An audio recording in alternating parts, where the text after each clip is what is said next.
Hi, my name is Mary Ella Smallwood, and I am in education, intro level course 201.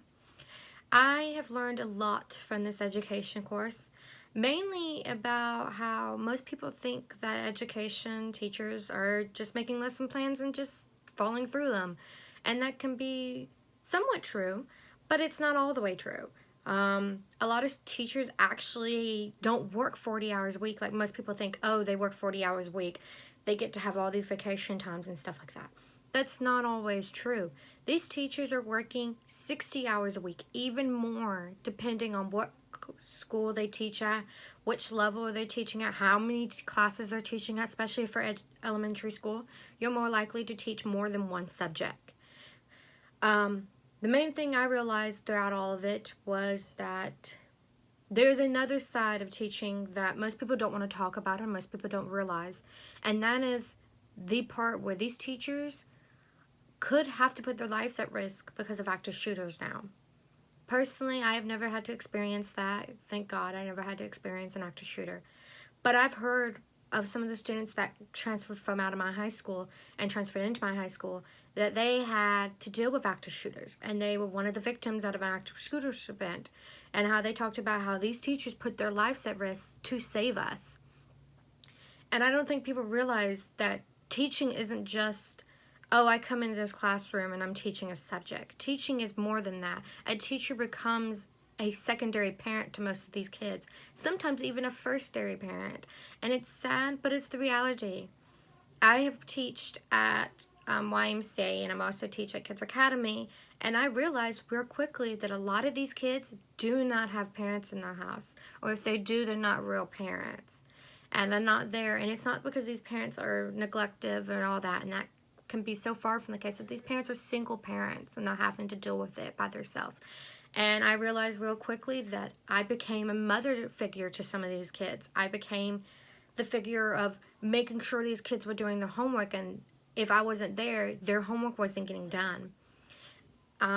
Throughout all of my time of teaching and all my time of listening, of being I wouldn't say a complete teacher because I don't have my degree yet, but like a teacher that teaches like after school type stuff, I realized real quickly that these students are relying on these teachers to make sure they know what they're doing, and not just be a teacher, but be a friend, a counselor, sometimes even a parent.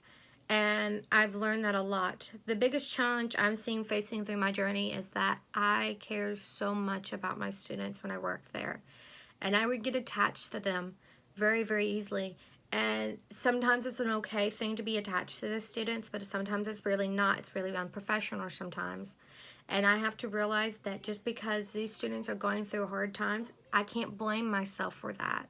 That is what life their parents have chose for them. And I know it's horrible to say this, but sometimes as adults, and especially as teachers, we have to say it's not our fault that this is going on. It is sad, but it's not our fault, and we need to not blame ourselves. And try not to fix it every single time, because sometimes you just can't fix it. And my kind of thing is when I go into this classroom, I'm in here to teach, yes. And I'm in here to learn and to teach those kids something new. What these students tell me, if it's something that's going to scare their safety or is going to affect their safety, then yes, I'll speak up and say something.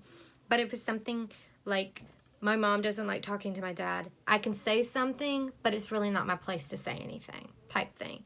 And the same thing goes with any job. You leave your job life at your job, and you leave your home life at your home life. And I live by that, and I had to do that because I would get too personal with all my stuff. The next thing and the last thing I'm going to talk about is technology in my classrooms. Excuse me. Technology, when I was a kid, I was the 2000 era, and I'm sorry about that. I'm in the 2000 era, and yes, we had computers and stuff, but it was mostly computer lab, and we didn't have like individual classroom sets or anything like that. And I had to learn how to use certain apps and stuff that they weren't available for me when I was a kid. And I've learned a couple of apps, and I actually really, really like them.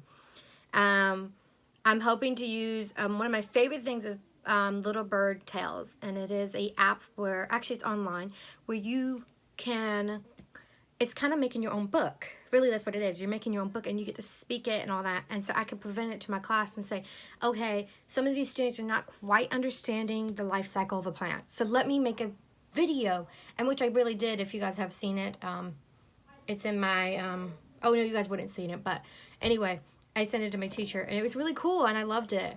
And that was one of my favorite things to do.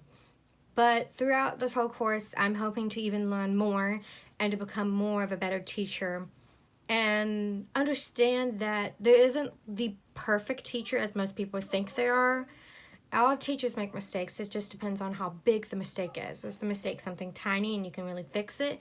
Or is the mistake really, really big and you need somebody else to help you? But overall, I really love this course. I'm hoping you guys also love the course like I did. And have a nice day. Bye.